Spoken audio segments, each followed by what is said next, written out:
Buenas tardes, saludos cordiales, estamos de vuelta.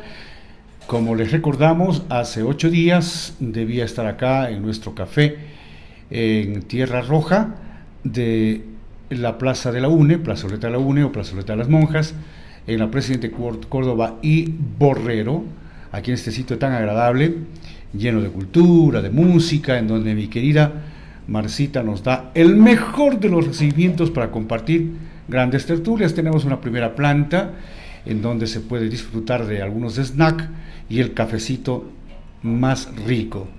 Y por supuesto una segunda planta en donde también existe un lugar sumamente agradable, dos ambientes en Tierra Roja, esta cafetería tan tradicionalísima de Cuenca, con buenos libros, con buena historia, y junto al monumento a la valentía y junto al monumento de ese ser humano como es el maestro, a quien saludamos, y precisamente porque los maestros de historia nos han enseñado que a la historia hay que respetarla, por eso estamos acá en la cuarta edición de Un Libro Después. Saludamos al historiador Diego Demetrio Orellana y también de pasito nos unimos y le felicitamos por su cumpleaños. Y miren ustedes, hay que trabajar, dicen que precisamente en el día donde uno debería tener un descanso. Lo que ustedes ven en mis manos es un libro denominado El Divino Niño. Y este libro fue elaborado por Diego Demetrio Orellana, y esto en 2019, y esto se lo puede adquirir ¿en dónde? En la parroquia Charrazol. En la parroquia Charrazol. Pero parece que es una costumbre ya, ¿cómo diría yo? Hacerse los locos. Les invito a que vean las páginas del original. Este es el original de este libro. Pero cuando alguien se sintió aludido, mandó a tijeretear 4 planas del libro original para poner a su arbitrio algo de su gusto. Así de simple. De esto hablaremos algún momento, cuando creamos conveniente. Mientras tanto, no. Ahí lo dejamos. Revisen el original y revisen lo que han hecho con este libro, porque no les gustó. Okay. Pero como decimos, la historia hay que respetarla, y queremos no responder, porque no es nuestro estilo, no es mi estilo, responder los conceptos y criterios que muchas personas pueden tener. Nunca nos vamos a poner a la altura de, sino más bien lo que estamos haciendo es que se tome en cuenta de que no es una persecución a nadie, no es una persecución al señor alcalde, a quien debo mi respeto, mi consideración al alcalde de la ciudad de Azogues, y a otros personajes igual, pero no es contra ellos o contra una cierta persona, sino es contra una cantidad de errores y horrores de este libro. Permítame, Diego, por favor, de este libro, que caramba, repito, no es un solo error, queridos amigos, y perdónenos, amigos de Azogues, no es contra nadie, aquí no se destila odio, ni mucho menos, pero los errores en la historia, caramba, son graves. Yo decía una disculpa pública, pero ni siquiera eso sería suficiente para decir que se equivocaron, y esto es realmente preocupante, porque estos son bienes públicos, por lo tanto, no solamente son esos hierros, y yo quisiera pedirles que ustedes, amigos, organicen un panel para que se vaya hoja por hoja. Señores concejales de la ciudad de Azogues, les pedimos con todo el comedimiento, ustedes son fiscalizadores, fiscalicen el libro, y si es que estamos equivocados, caramba, nosotros tendremos todo el tiempo necesario para explicar la equivocación. Pero, señores concejales, en ustedes concejales de Azogues, está la obligación de leerse el libro, de comparar si es cierto. Diego, por favor, perdone por haber hecho esta aclaración, porque nosotros no buscamos ni fama, ni nada peor hacer daño a las personas. Nunca nos meteríamos con las personas, es un patrimonio la dignidad de cada persona. Lo que sí, en esto hay errores y fuertes. Diego, le escuchamos. Buenas tardes, Carlos, y un saludo a la ciudadanía que nos escucha. Efectivamente, a petición de nuestros oyentes que desean realmente que se haga una reverencia a la historia, he sido nuevamente convocado para continuar con este análisis del libro del Bicentenario de la Independencia de Azogues. Yo quiero únicamente concentrarme en hacer notar la falta de responsabilidad y la evidente negligencia que existió en la elaboración de esta publicación. Por ejemplo, en este artículo sobre la Virgen de la Nube, que es un ícono de la ciudad de Azogues, el señor Vicente Altamirano comete algunos hierros que realmente son imperdonables. Al hablar de la fundación de la Casa de la Cultura Núcleo del Cañar, dice que desde 1953 esta institución viene desarrollando una labor cultural relevante dentro de la ciudad de Azogues. Esto no es verdad. Yo quisiera únicamente hacer notar que en la Casa de la Cultura Núcleo del Cañar existe una placa epigráfica escrita en bronce que está aquí. En esta placa epigráfica de bronce que se encuentra en las paredes de la institución dice: en la ciudad de Azogues, el 24 de agosto de 1953, se reúnen los ilustres ciudadanos Carlos Aguilar Vázquez, Vicente Cabrera Vega, etc., a constituir el primer núcleo provincial de la Casa de la Cultura del Cañar, el 24 de agosto de 1953.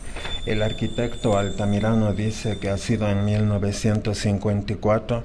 Esto es negligencia investigativa. Bastaba incluso ir a mirar esta placa epigráfica en bronce en la misma sede institucional y se solucionaba el galimatías encontrado dentro de esta publicación. No se puede decir en esta ocasión que sea un error tipográfico de en vez de escribir 3, se escribió 4. Esto es negligencia investigativa y eso es algo que debería quedar evidente ex tota claritas. Por otro lado, en el mismo artículo sobre la Virgen de la Nube se dice que alrededor de 1920 se fueron constituyendo los primeros coros de la Virgen de la Nube. En este libro de la historia de Charasol, que yo hice hace 2 años, se hizo constar una historia muy interesante. Justamente en Charasol, la señora Oliva González Luna es propietaria de esta imagen de la Virgen de la Nube, que es una de las más antiguas reproducciones de la Virgen de la Nube en Charasol. La historia de este pequeño tesoro que tiene la parroquia Charasol es la siguiente. En 1918, convocados por los padres franciscanos, la familia de Santiago Luna Campoverde adquiere esta Virgen para formar el primer coro de la Virgen de la Nube. A partir de esta tradición, toda la familia Luna y actualmente González Luna ha mantenido el culto del coro de la Virgen de la Nube de Charasol. Esta evidencia de que en 1918 se constituyó el primer coro debía ser completamente registrada en una investigación que por el Bicentenario de la Independencia de Azogues pretende mostrar la taumaturga devoción de la Virgen de la Nube. ¿Por qué colocó usted, señor Altamirano, que esto nace desde 1920 si los registros históricos en la historia de Charasol dicen lo contrario? Estas son las infamias que hacen que el libro del Bicentenario tenga todas las características para no adoptar una credibilidad. Por otro lado, en el artículo realizado por el arquitecto Marcelo Vázquez y la arquitecta María Eugenia Sigüencia, en el que se hacen unos análisis arquitectónicos de bienes patrimoniales de la ciudad, se cometen hierros imperdonables. Al hablar de la Catedral de Azogues, dice, por ejemplo, que en la parte posterior existe una fachada contemporánea. La parte posterior de la Catedral de Azogues está adosada a 3 viviendas. No existe ninguna fachada contemporánea de la parte posterior. Por lo tanto, estas desubicaciones realmente son incluso cantinflescas. Por otro lado, en el santuario de la Virgen de la Nube, dice que esto fue realizado por una influencia del padre Pedro Bruning. El padre Pedro Bruning era un arquitecto que vino al Ecuador en 1899, cuando tenía 30 años de edad. En Azogues no existe una sola iglesia que haya sido realizada por él. Según las investigaciones históricas, hubo una, la Basílica del Sagrado Corazón de Jesús, que se iba a construir en lo que se llamaba la Plaza Nueva y que hoy es el lugar en donde está emplazado el Coliseo de Deportes de Azogues. Jamás se construyó la Basílica del Sagrado Corazón, a pesar de que los planos los hizo el padre Pedro Bruning. ¿Por qué razón coloca el arquitecto Vázquez y la arquitecta Sigüenza que San Francisco es obra del padre Bruning? Por un error investigativo, por atribuir a un sacerdote arquitecto una obra que no es de él. En los registros de la comunidad franciscana se dice que esta obra del santuario franciscano fue realizada con planos de un hermano cristiano, es decir, existen fuentes referenciales que nunca fueron consultadas. Por otro lado, en esta misma investigación se publica algunas fotos de edificios patrimoniales de la ciudad de Azogues y yo quisiera mostrar esta villa que se encuentra en la parte inferior de la famosa Granja San José. Esta villa, que tiene un nombre, la Finca María de Lourdes, y que se encuentra en Vallas, en la parroquia Vallas, que hoy está restaurada, es una vivienda realmente patrimonial de la ciudad de Azogues, según el arquitecto Marcelo Vázquez y la arquitecta Sigüenza, tiene una fachada de corte renacentista. Solo miremos la vivienda y no vamos a encontrar ningún elemento renacentista, ni siquiera siendo arquitectos, debiendo tener la experticia profesional para reconocer estilos arquitectónicos, pueden hablar de un estilo que nada tiene que ver con lo que aquí podríamos inferir. Cualquier persona, un historiador por ejemplo, pero también un arquitecto patrimonial e incluso un restaurador de bienes patrimoniales del patrimonio material o del patrimonio tangible, podría darse cuenta que las características de esta edificación son republicanas. Si alrededor del año 1930 construyese, eso es época republicana. Por lo tanto, al hablar de estilos, podríase decir que esta finca María de Lourdes es de un estilo republicano, jamás renacentista.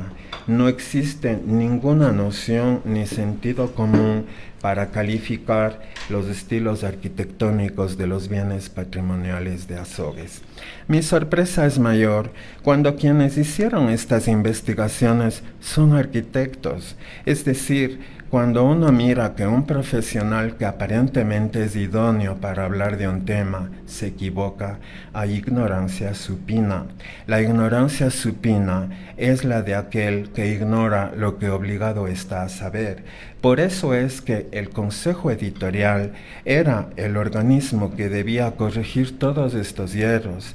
Era el Consejo Editorial el que debía decirles a cada uno de los investigadores: revise este asunto, no es correcto, hay que modificar o hay que aclarar y precisar, y por lo tanto los hierros del libro del Bicentenario son realmente atroces debido a los desconocimientos de los autores y a la ineficiencia y negligencia del Consejo Editorial. Bien, por otro lado, a ver, siga. En la iglesia de Taday, nuevamente se dice que Esta iglesia está ubicada en la parroquia del mismo nombre, Taday, y es una edificación que tiene aproximadamente construida a mediados del siglo XVI. Esto es falso. La iglesia de Taday, que está aquí en su frontis lateral, junto a la puerta falsa, tiene unas características arquitectónicas que no son del siglo XVI, de ninguna manera. Según estudios de la propia parroquia, es alrededor del año 1786, en el siglo XVIII, cuando esta iglesia empieza a construirse. Parece que durante el siglo XIX se la fue enriqueciendo, pero decir que es del siglo XVI, eso es una aventura que no tiene realmente perdón. Asimismo, frente a otras edificaciones, la arquitecta Gabriela Pinos, otra de las investigadoras que realiza estos trabajos para el municipio de Azogues, comete otras barbaries. Por ejemplo, aquí, al hablar del santuario de la Virgen de la Nube nuevamente, la señorita dice que esto es una edificación que tiene estilo neoclásico.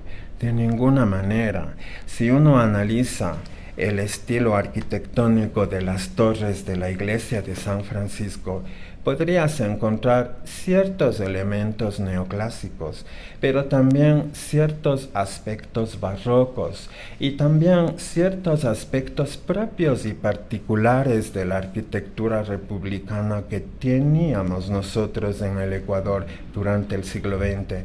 Por lo tanto, cuando existe una conjunción de estilos, debería decirse que hay un estilo ecléctico y no preponderar uno de los estilos que nada tiene que decir o definir frente a una edificación. Igual cosa sucede con la iglesia del Señor del Flores en Bayas, esta hermosa edificación construida con piedra de la Buga, en donde podemos ver también una serie de elementos góticos, también ciertos aires renacentistas y barrocos que nos llevarían a presumir e incluso a afirmar con taxativa verdad que este estilo es también un estilo ecléctico, pero aquí no existe ningún elemento neoclásico. Y no obstante, la arquitecta Pinos define de esta manera a la iglesia del Señor de Bayas. El estilo de esta edificación es neoclásico, falso, por lo que acabamos de analizar, pero prima la simplicidad y la esencialidad plasmada en líneas sutiles que lo configuran, las enormes columnas verticales, así como las proporciones perfectamente definidas y la simetría de la edificación. Esa definición del estilo neoclásico aquí es errada. El estilo neoclásico no puede definirse de esa manera.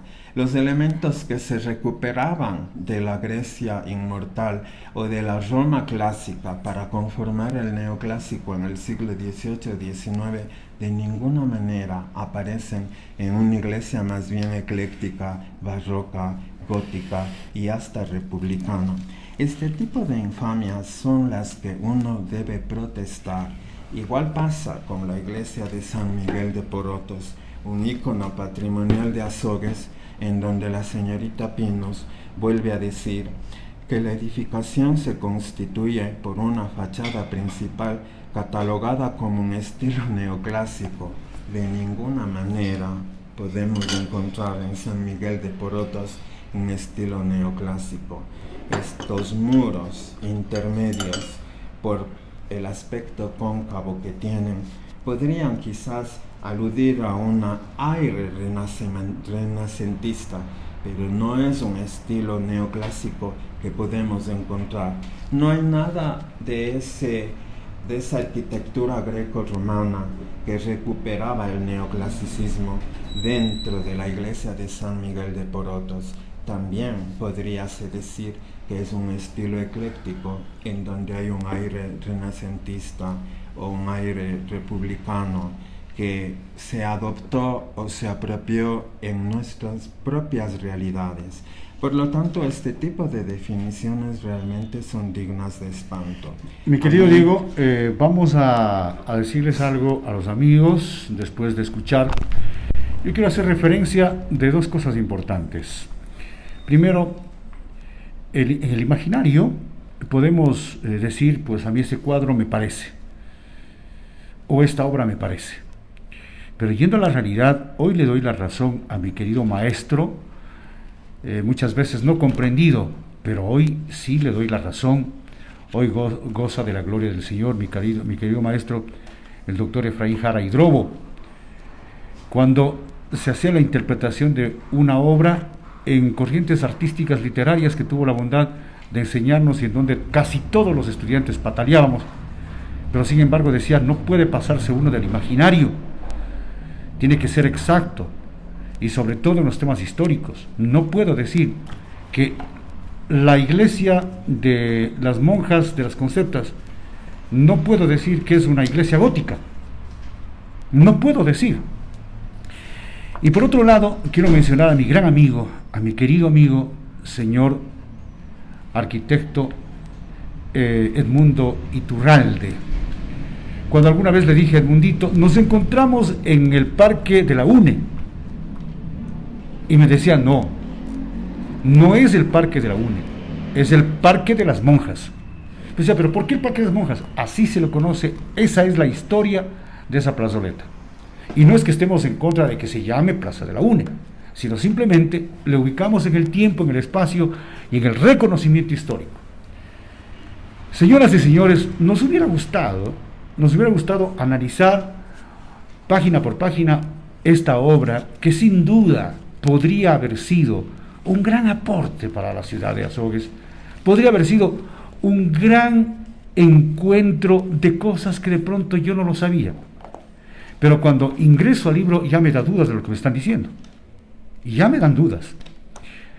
Una ciudad maravillosa que tiene todo, que tiene absolutamente todo. Tiene gente como ustedes, que han tenido la bondad, muchos, de decir un par de pensamientos interesantes. Un par de pensamientos interesantes. Por ejemplo, un diálogo, por ejemplo, una tertulia, un cafecito para que analicen por qué se hizo, o simplemente reconocer los errores. Aquí ya no se trata solamente de un tema de que el libro tuvo una mala fecha. No se trata de eso. No se trata de eso. Porque si es que aquí tenemos un libro mal concebido, acá tenemos otros libros y así van saliendo los libros y que van diciendo en qué se equivocaron. Pero repito, no buscamos fama porque de eso no se vive. No somos asalariados de nadie, ni defendemos a nadie. Yo solamente quiero decirles a los amigos de Azogues, del Cañar y del Ecuador, que cuando se intente hacer una obra de esta naturaleza hay que buscar un cuerpo o una comisión especial para que se valore lo que se publica. En los medios de comunicación, un consejo editorial, un consejo de producción, un grupo de gente que sabe lo que está haciendo y lo que va a ser publicado. Pero volvemos a repetir, perdón si les tocamos a alguien, pero es que es inaudito de que se deje pasar por alto una situación de esta naturaleza. Diego, se nos termina el tiempo, y solamente decirle pues que la investigación no es en vano. La investigación, hemos cumplido. Me dice que hay más errores todavía. Yo le pido que para la siguiente semana hagamos notar lo que está pasando. Pero les vuelvo a repetir, señoras y señores, con el debido amor, cariño y respeto, Azogues, lo que han publicado merece ser observado por una comisión. Y le pedimos al Consejo Cantonal de Azogues que nombren una comisión y que observen e investiguen. No importa el tiempo que los tome, no importa, pero haremos así un homenaje a la hermosa San Francisco de Peleusí de Azogues. Diego, muchas gracias. Así es que estaremos muy próximos la próxima semana para analizar otros temas que merecen la atención y que merecen no dejar pasar por alto. Repito, esto no es contra nadie, son algunos temas que ojalá, Dios quiera, formen una comisión de análisis. Gracias, Diego. Muchas gracias. Como quisiera concluir finalmente, aquí solo debería buscarse el sensus vero o sentido verdadero de la historia. La historia es fáctica y es una ciencia. Como ciencia, exige rigor científico y metodológico. Eso es todo. La historia no es fábula, no es un mito, no es un cuento. Es una ciencia que merece respeto. Bueno, que me decía algo más de lo el que había más errores, ¿no? Bueno,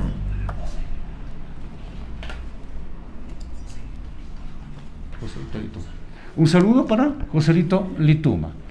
Gracias, Joselito. Muchas gracias a todos. Realmente hay conceptos clarísimos. Vuelvo a repetir, no tenemos ningún ánimo de nada que no sea hacer este análisis. Pero no lo lleven a mal, más bien busquen la manera de que esto de pronto alguien que no sepa, pues lo dirá, está bien, ¿no? Pero la gente para eso se hizo, para eso son profesionales, para eso. Gracias, Diego. Muchas gracias, felicidades, buenas tardes.